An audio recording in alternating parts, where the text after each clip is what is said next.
This is the fourth installment, fourth or fifth, regarding the travels of the Apostle Paul. And we're going to turn to Acts chapter 21 in just a little bit. We will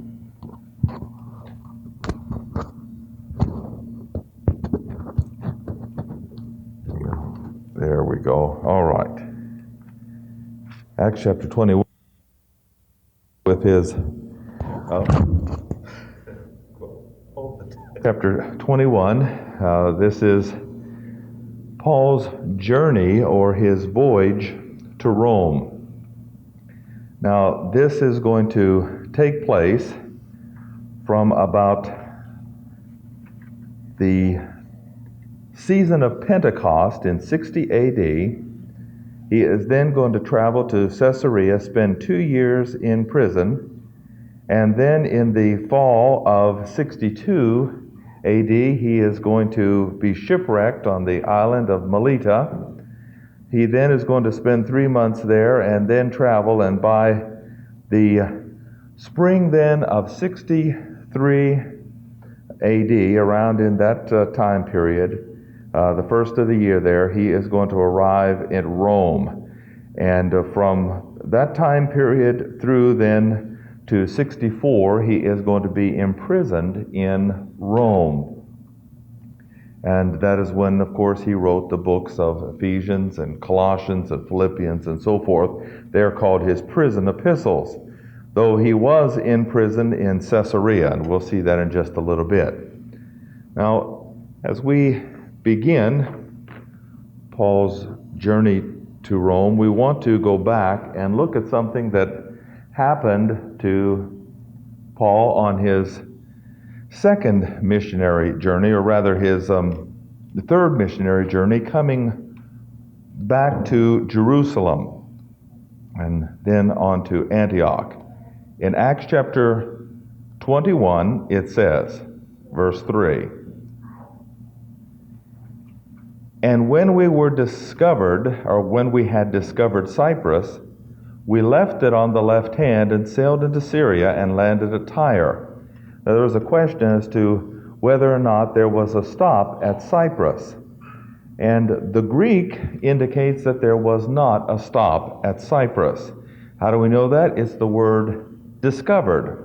Anapheno is the Greek, and it means simply to show by pointing out. And many of the commentators said that it means simply something that happens quickly. They were so absolutely amazed that they were at Cyprus, or that close to Cyprus, that it had appeared so quickly, they just simply pointed it out, and that's what they were doing, was pointing it out. And note, it was on the left hand. And the reason that we show that is because Paul was being rejected, evidently, in the island of Cyprus. He had spent much time there. You'll remember, as we said, his first Gentile convert that we know of by way of the Scriptures was saved in Cyprus, Sergius Paulus, and at that time, seemingly he assumed his name or whatever. They started calling him Paul from that time on. And yet now, evidently those in Cyprus, where Barnabas was, were rejecting him. Now, the same thing is going to happen as he leaves Jerusalem. Instead of sailing straight, having Cyprus on his right hand, he is going to sail with Cyprus on his left hand, so that he makes a complete circle around that island, and at all times it's on his left hand. The winds would not allow them to sail straight under Cyprus as such. They went to the leeward side rather than the windward side during this sailing season. All right, we're going to start off then by coming to verse number 12, and we're going to start this voyage to Rome from Jerusalem. Now, you will remember that the other three voyages, or the other three journeys, were journeys that the Apostle Paul started from Antioch in Syria.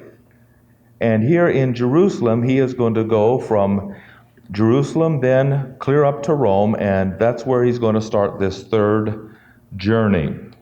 Verse number 12. And when we heard these things, both we and they of that place besought him not to go to Jerusalem. But now Paul wanted absolutely to be there. Why?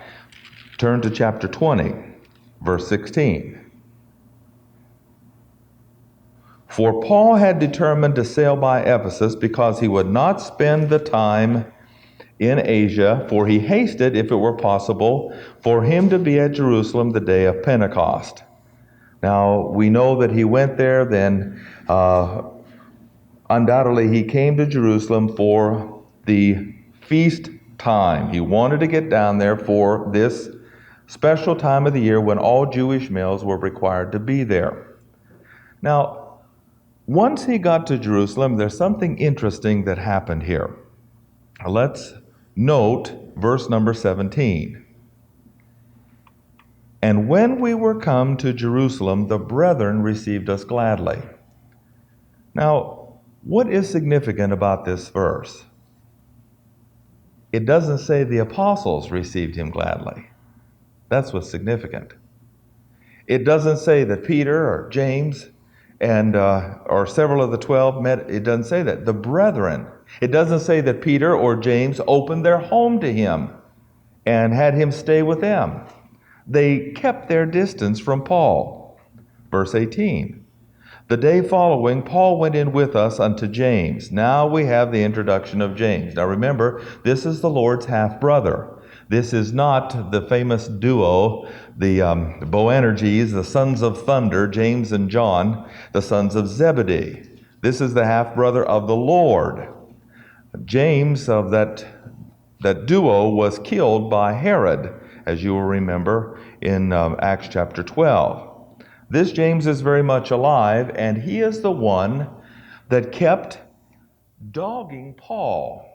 Remember when Peter went up to Antioch, and it says certain come from James went up to see what they were doing up there? And the apostle Peter was so scared of these certain that came from James that he began to act like a Jew again. There he was sitting with the Gentiles, and all of a sudden he went back. And Paul says Barnabas was even carried away with his dissimulation, his inconsistency, in other words. They were afraid of James. James didn't like Paul.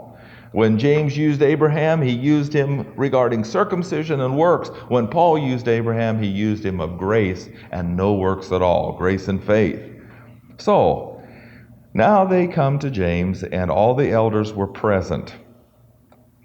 And when he had saluted them, he declared particularly what things God had wrought among the Gentiles by his ministry. Now I want you to note, verse 20, they heard it, they glorified the Lord. Now here is the apostle of the Gentiles, the greatest believer alive on the face of the earth. Yeah, great. Verse 20. Now, and said unto him, they glorified the Lord, and in the same breath, or the very next one, do you see how, thou seest, brother, how many thousands of Jews there are which believe, and they're all zealous of the law. Paul, you're down here in our territory now, and they are informed of thee that you teach all the Jews which are among the Gentiles to forsake Moses. Was he doing that? Yes, he was. So, what is he going to do? He's going to do something here that's going to get him in trouble. He is going to take another vow. Now, the first vow he had is really interesting. We're not going to spend a whole lot of time on it. We will eventually get there. But let's note the first vow that he had by turning to chapter 18 in the book of Acts.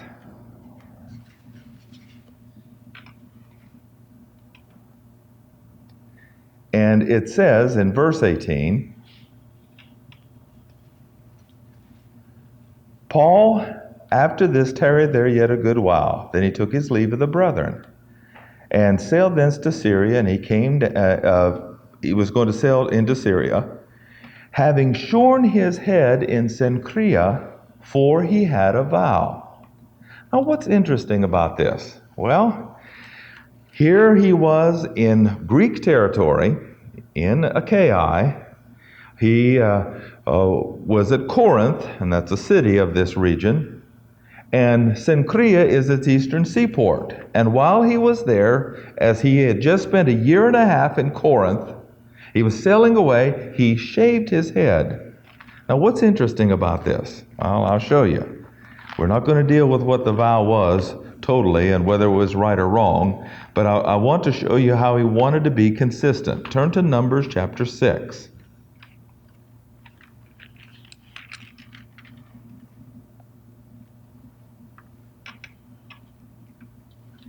We'll start with verse number 2. Speaking to the children of Israel and saying to them, when either man or woman shall separate themselves to vow a vow of a Nazarite, to separate themselves unto the Lord, he shall separate himself from wine, strong drink, no vinegar of wine, and no liquor of grapes, and so forth. Verse 4, all the days of his separation shall he eat nothing that is made of the vine tree, and from the kernels even to the husk. Now, verse number 5, all the days of the vow of his separation there shall no razor come upon his head, until the days be fulfilled in the which he separates himself unto the Lord. He shall be holy, and let the locks of his hair grow, all the days that he separates himself unto the Lord. Okay, when does he shave his locks? Verse number 18. All the days of his separation, and on the last day of his separation, verse 18, the Nazarite shall shave the head of his separation at the door of the tabernacle of the congregation, and shall take the hair of his head, the hair of separation, and put it on the fire under the peace offering. Now that's basically all we're going to read here. We'll come back and deal with the Nazarite vow later on. But verse number 21 says, this is the law of the Nazarite who hath vowed. So here he is clear up in Cenchrea, in Achaia. He comes down to Syria, but instead of shaving his head in Jerusalem, where does he shave his head? He shaves his head in Corinth. Why? Turn to 1 Corinthians chapter 11. Corinth had a problem with effeminacy in men. Corinth had a problem with temple prostitutes. But the prostitutes were not only female, they were male. And so therefore, he could not start his vow by letting his hair grow amongst these Gentiles. Now, he was going to cut off his hair down here in Jerusalem. But when he made the vow, before he made the vow, he cut all of his hair off and said, now I make the vow. So that by the time he got to Jerusalem, what would he have? A so-called, quote, normal haircut. So that while he was amongst the Gentiles, he would not have broken a natural law of God. Okay? Verse number 7. For a man indeed ought not to cover his head, forasmuch as he is the image and glory of God. Okay, verse number 14. Doth not even nature itself teach you? Now remember, Cenchrea is the port of Corinth. So in order to make sure he was consistent with his own teaching, and yet that he could keep this Nazarite vow, do you see what he did? I think that's pretty neat, a pretty neat observation here. He cut his hair off first and made the vow so that by the time he got to Jerusalem, it would have grown back sufficiently, and he would not have been inconsistent with his own teaching to the Corinthians, that men should basically not have the long flowing hair. I just simply bring that out because we had someone at our conference, someone that I love very dearly, say, give the implication that it was okay for men to have shoulder length hair. And if you will note, they were either quite odd in their approach, or they're savages.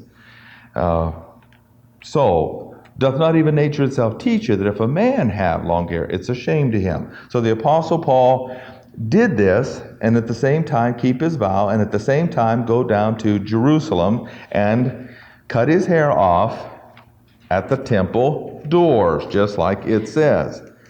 Let's come back to Acts chapter 20, Acts chapter 18.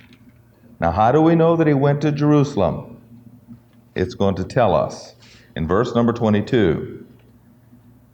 And when he had landed at Caesarea and gone up, that everything as you're going facing Jerusalem, it's up to Jerusalem or it's down from Jerusalem. That's the Bible language.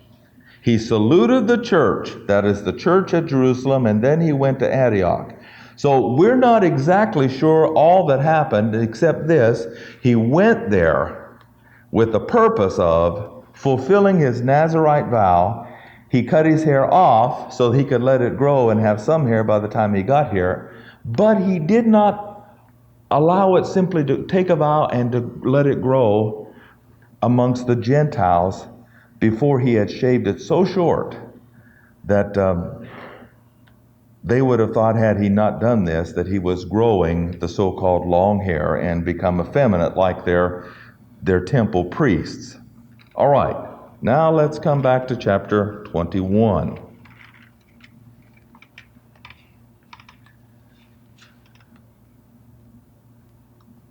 Now you will remember that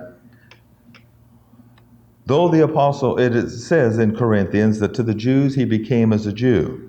That simply means he did not do those things that would offend them to keep him from being able to witness to him. He did not observe the law as such. But something's going to happen when he comes down here to Jerusalem, this time, that's going to get him in trouble. And that is, James is forcing him into keeping the law. Okay, and we're going to have to hurry here. Note the last part of verse 20. Now, James is speaking. See how many thousands of Jews there are which believe. They're all zealous of the law. They're informed of thee that you teach Jews among the Gentiles to forsake Moses. That's what he was doing. Therefore, he says, the multitude will come together, verse 22. They'll hear that you've come.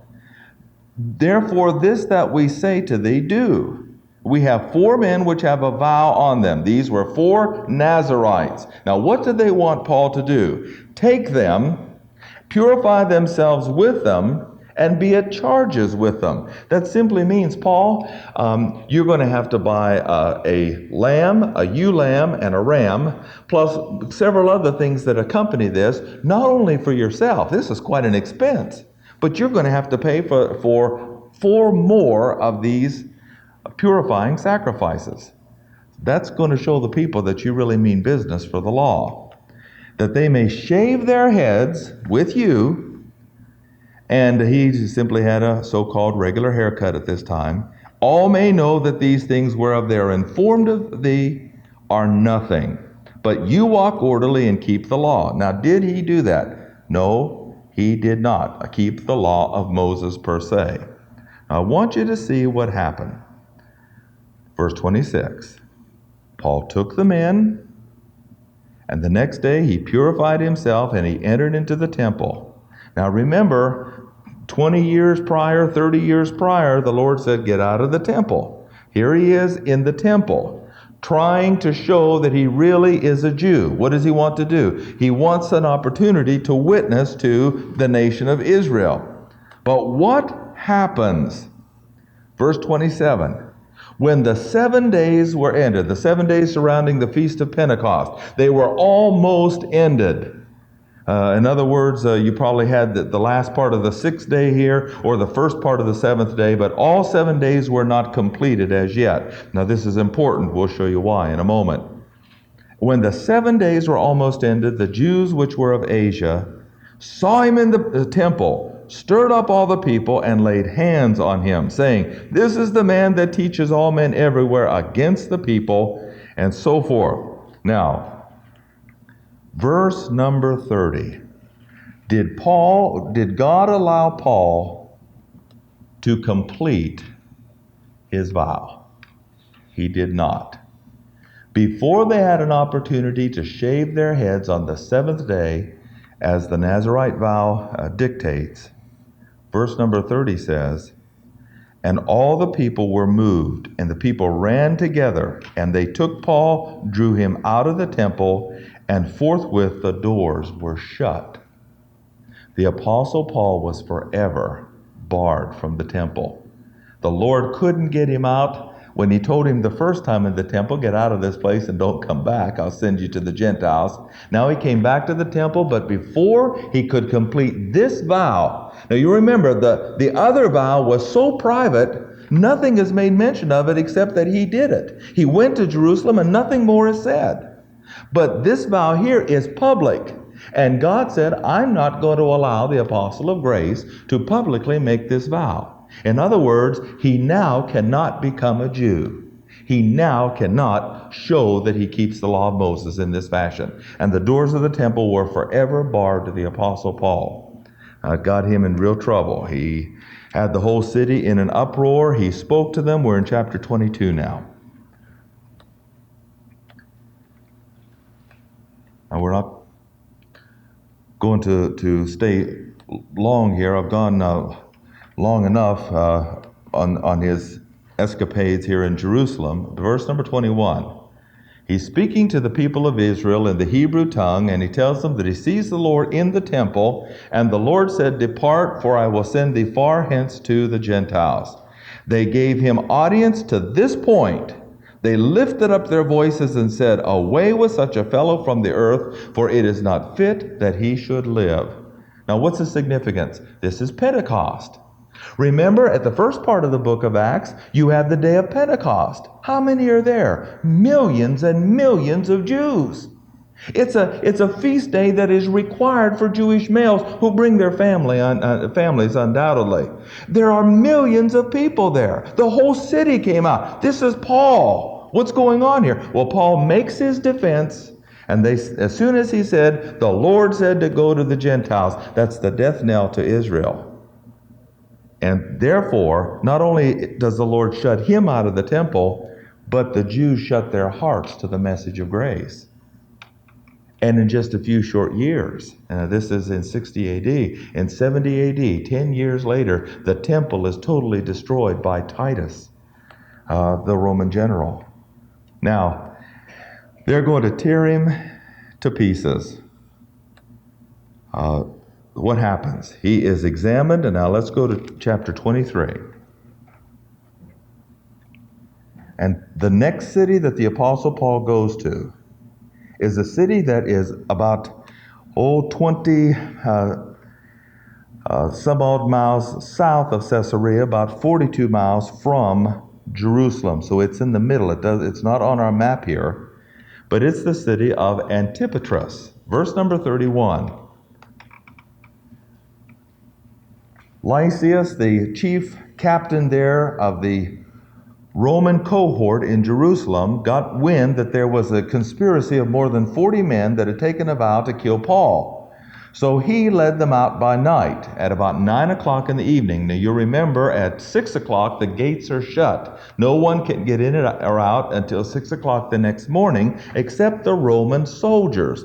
So Lysias says, let's take him out at 9 o'clock. That gives them a 9-hour head start to get to Caesarea. And besides that, he had 200 swordsmen, 200 spearmen, and about 70 some odd horsemen protecting the Apostle Paul from these 40 ruffians.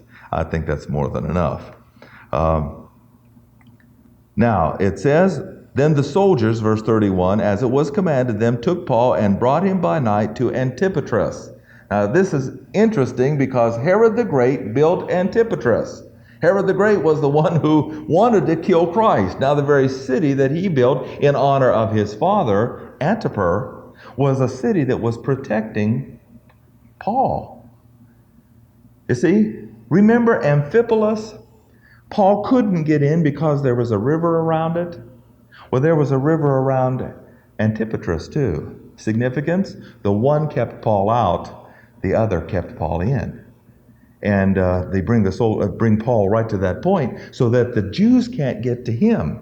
Now the Gentiles up at Amphipolis up here, the water kept Paul out for evangelizing purposes. But Jesus Christ appeared to Paul in Jerusalem and says, as you've testified of me here, you're going to testify of me at Rome. Now, 40 people then say, I'm going to kill Paul. God uses the Roman soldiers to protect him and the city built by Herod to protect him. He finally gets to Caesarea. He is going to spend more than 2 years there. Note chapter 24, verse 27. But after 2 years, Porcius Festus came to Felix, and Felix, willing to show the Jews a pleasure, left Paul bound. Now, Paul in Caesarea, over this 2-year period of time, faces 3 important Roman men: Felix, Porcius Festus, and Herod Agrippa II. Now, Festus wasn't that guy who played on Gunsmoke, by the way. He just simply assumed his name. But I want you to see something that's very interesting as far as Paul is concerned, and this whole escapade. Hold your place here and come back to chapter 21. Verse number 27. And when the 7 days were almost ended, Paul had been in Jerusalem less than 7 days. Okay? The Jews which were in Asia stirred up the people. Okay, let's come to chapter 24, verse number 1. And after 5 days, Ananias the high priest came up with a certain orator named Tertullus. The word orator is an important word. In the Greek, it means rhetor. We get the word rhetorical from it. And the implication is that Tertullus was a man that was full of eloquence and a lot of hot air. Listen to what he says to Felix. Seeing that by thee, O great Felix, we enjoy great quietness, that very worthy deeds are done unto this nation by thy providence. We accept it always and in all places, most noble Felix, with all thankfulness. Rhetor, it's full of hot air. Notwithstanding that I be not further tedious with thee, I pray thee that thou wouldest hear us of thy clemency a few words. If I were Felix, I would have thrown the case out of court right then and there. This guy can't be real. But note what Paul says regarding this matter of how it is impossible for the charges against him to be true. Verse number 11. Because that thou mayest understand that there are yet but 12 days since I went up to Jerusalem for to worship. They neither found me in the temple disputing with any man, neither raising up the people, neither in the synagogues nor in the city. Neither can they prove the things whereof they now accuse me of. Now, why couldn't they do that? Because it had been 12 days since Paul came to Jerusalem. Why is that significant? Because 6 of those days he was in the temple with 4 men purifying himself. He wasn't talking to anybody. Felix, Festus, and Agrippa were all familiar with Jewish law. And he just simply says, now this is a good trick. I moved the city to sedition. I did all of this. He didn't do any of it. The Jews from Asia did it. He was in the temple 6 days. He wasn't talking to anybody. He was fulfilling this so-called Nazirite vow. The 7th day they caught him. The next day by night they shipped him up to Caesarea. 5 days later Ananias came up there and he says, I was only in Jerusalem for 6 days. How in the world could I have done all of this? I was in the temple most of the time. And so that's quite humorous. The very first defense he makes is that I'm a Superman. It's only been 12 days, 6 of which I spent in Jerusalem, and I'm supposed to have done all of this nonsense. And time and again, Felix, Festus, and Agrippa would have thrown the case out of court. But the Apostle Paul did one thing that made him stay in prison and go to Rome, and that is found in verse number 12 of chapter 25. Actually, the last part of verse 11. I appeal to Caesar. Festus, when he had conferred with the council, answered, if you've appealed to Caesar, unto Caesar thou shalt go. And then if you will note in chapter 26, and we've got to hurry here. In chapter 26, verse 31. Now this is Agrippa speaking. And when they were gone aside, they talked between themselves, saying, "This man has done nothing worthy of death or bonds." And Agrippa said to Festus, "This man should have been set at liberty if he had not appealed to Caesar." Why did he have to appeal to Caesar? Because when Porcius Festus came into power in Felix's stead, Festus wanted to please the Jews to keep any insurrection down. So he simply said to Paul, "Paul, I want you to go back to Jerusalem." Now, what was the problem with that? The Lord said, you've got to go on to Rome. As you've witnessed at me at Jerusalem, you've got to do the very same thing at Rome. And so therefore the Apostle Paul said, "Nope, I'm not going to go back. I appeal to Caesar." And as soon as he said that, these men could not set him at liberty. They could do nothing but send him on with police protection to Rome. All right, now let's look at the journey itself, chapter 27.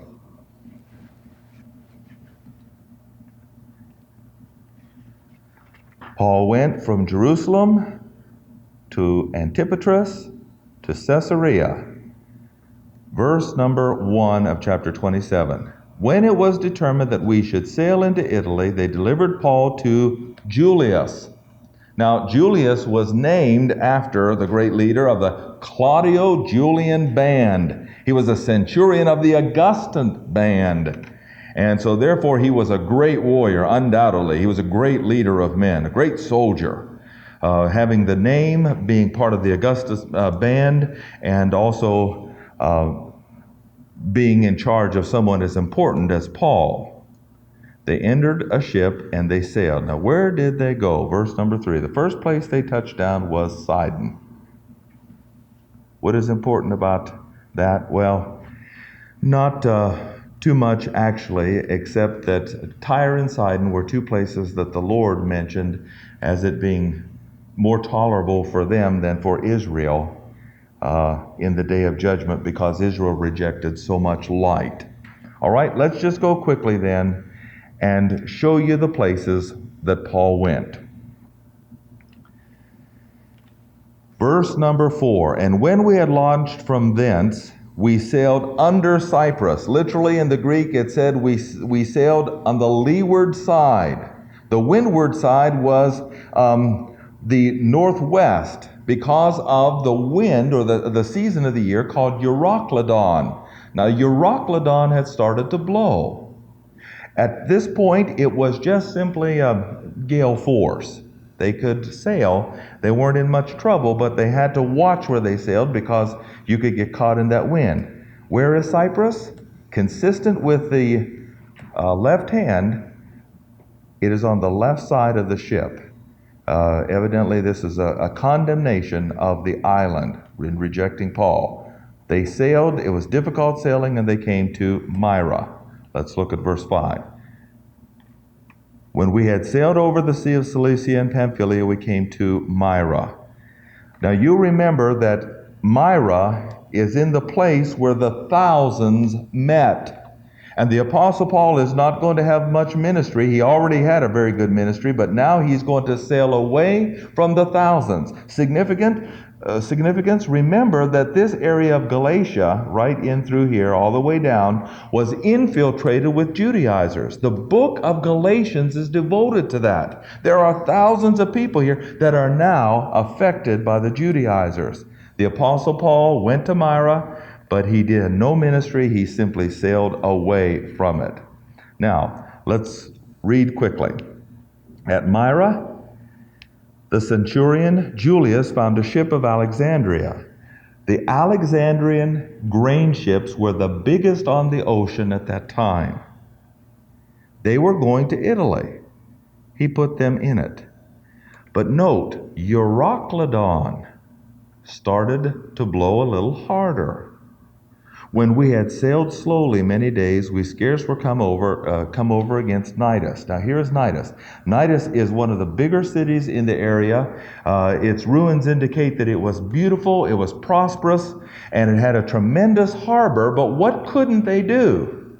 They couldn't get the boat in the harbor. They came over against it, hoping to get in there, but because the wind was blowing, now we're going to have them bypass Cnidus and come down to Crete, and the wind, this nor'easter, is blowing them straight down. So what does it say? They came over against Crete, against Salmone. Now that is this North Cape here. They went under the island. Why? For the same reason they went under Cyprus, to get away from that wind. So what did they do? Hardly passing it, came into a place which is called the Fair Havens. Now the Fair Havens is actually the port of Lasea here. It is a place that is very nice, but it's not good to winter in. That's what the Word of God tells us. Look at verse number 12. They were anxious to get to Rome, and everybody said, well, now look, we don't want to stay here. I mean, the port is okay, it's very beautiful, but once winter sets in, there's nothing to do here. We want to move on to a bigger city where things are happening.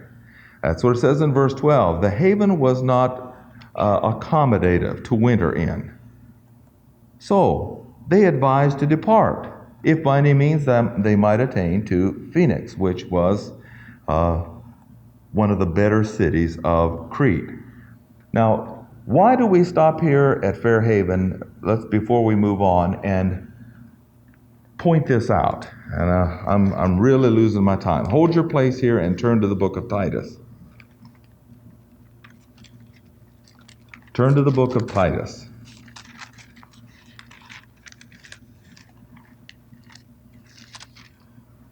Chapter 1. Now, it says that they put in at Fair Havens, verse 8, and when much time was spent. Now, we don't know how much time was spent there. We don't know all that went on. We know that it was not a good time city, or the sailors would have wanted to stay there. It was a very beautiful or a good harbor, but the city was not all that great to put in for winter. That's why they wanted to leave. Paul warned them, don't leave.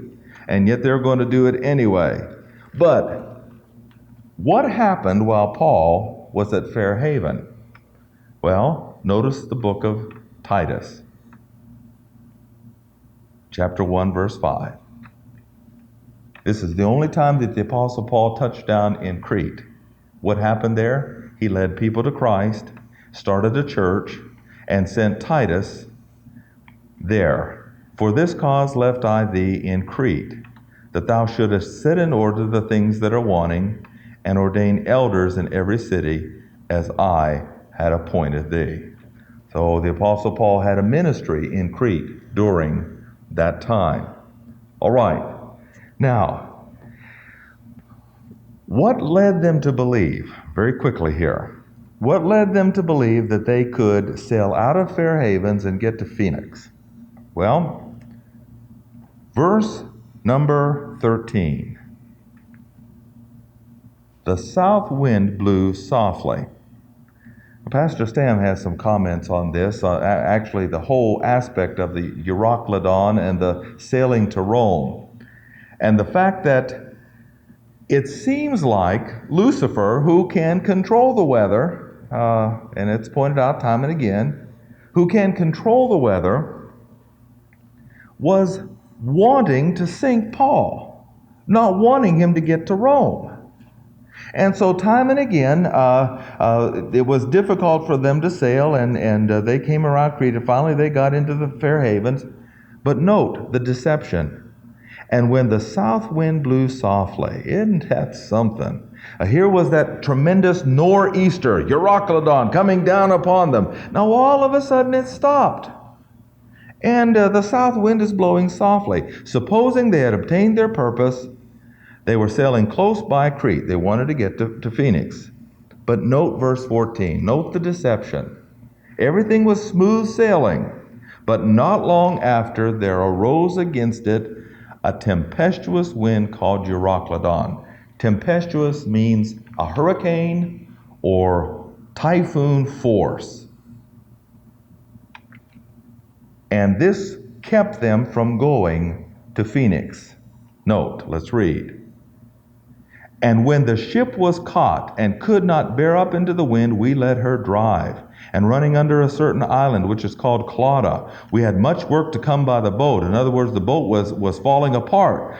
So they used helps, verse 17, to undergird the ship. Fearing that they should fall into the quicksands, they brought the sail down. Now, here on the northern coast of Africa, there's called Syrtis Major and Minor. And along in here, you can get caught in shoals that simply come up right out of the water, and it's called quicksand. You get the boat caught there, and the waves will simply beat it apart, and there's no land around, and all the men will drown. And so rather than allow this nor'easter to drive them south into the quicksand, they put the sail down and turned the rudder around, and they started heading west. We being exceedingly tossed with a tempest, the next day they lightened the ship. So, all the way down to verse number 27, they were up and down in the Sea of Adria here, and in the Mediterranean Sea. Finally, something happened. Stay with me very quickly, and we'll get to Rome, and we'll probably have to get the spiritual significance another time. When the 14th night was come, they were driven up and down in Adria. But when they sounded the fathoms, there were 20, gone a little further, 15. That simply means that this wind had driven them to this point in Malta. Now, isn't that interesting? That you have the wind and the boat. They didn't know where they were going. It was pitch black, and all of a sudden they started sounding the fathoms, and God himself was directing that boat to a small island called Malta, or it's Melita. How do we know that it was Melita? Verse number 1 of chapter 28. We're going to get us to Rome and then come back. This is a lot of history, a lot of places to get in one 45-minute session. When they were escaped from the ship, now you'll remember that the ship, the front part of it was driven into the island, the back part of it was broken up by the sea. They all jumped in the water and swam ashore. They knew that the island was called Melita. Verse number 11, they spent 3 months there. Finally, another ship of Alexandria, another grain ship, came and picked them up. Where did they go? Just quickly. Verse number 12 of chapter 28. They came to Syracuse on the island of Sicily. Syracuse is its capital. They only stayed there 3 days. They fetched a compass and came to Rhegium. From there, they sailed to Puteoli. And by the way, these cities are still there. There were Christians in Puteoli. You remember that Aquila and Priscilla came from Rome, and undoubtedly these believers had led others to Christ. So, verse number 13. From thence we fetched a compass and came to Rhegium. After that we came the next day to Puteoli. We tarried there with brethren, verse 14, 7 days. And so we headed toward Rome. From thence the brethren heard of us, and they met us 2 places. The Forum of Appius, or as it's put here, Appii Forum. This was named after a very important Roman, Appius, and it was the marketplace, actually, for Rome. It was one of the big arts and crafts centers and marketplaces of Rome. 3 taverns has nothing to do with taverns as such. It's talking about a place for water. And finally, he came to Rome itself. All right, significance. We have just covered 2 years and 1,000 miles here. What did Paul do when he finally got to Rome? This is what he did. Verse 17. It came to pass that after 3 days, Paul called the chief of the Jews together. He told them about what had happened. He shared this with them. Verse 22. We desire to hear of thee what you think, for concerning this sect we know that everywhere it is spoken against. So they appointed him a day. There came many to him in his lodging, and he expounded unto them the kingdom of God. Some of them believed, but some believed not. Then the Apostle Paul said for the third and final time in Rome. What did he say? He had said it twice before. Once in Pisidian Antioch, once in Corinth, and then the third time in Rome itself. Verse number 28, be it known unto thee that the salvation of God is sent to the Gentiles, and they will hear it. Verse 30, and Paul dwelt 2 whole years in his own hired house, and received all that came in unto him. And that, of course, was 63 and 64 AD, and it's when he wrote what's known as the prison epistles.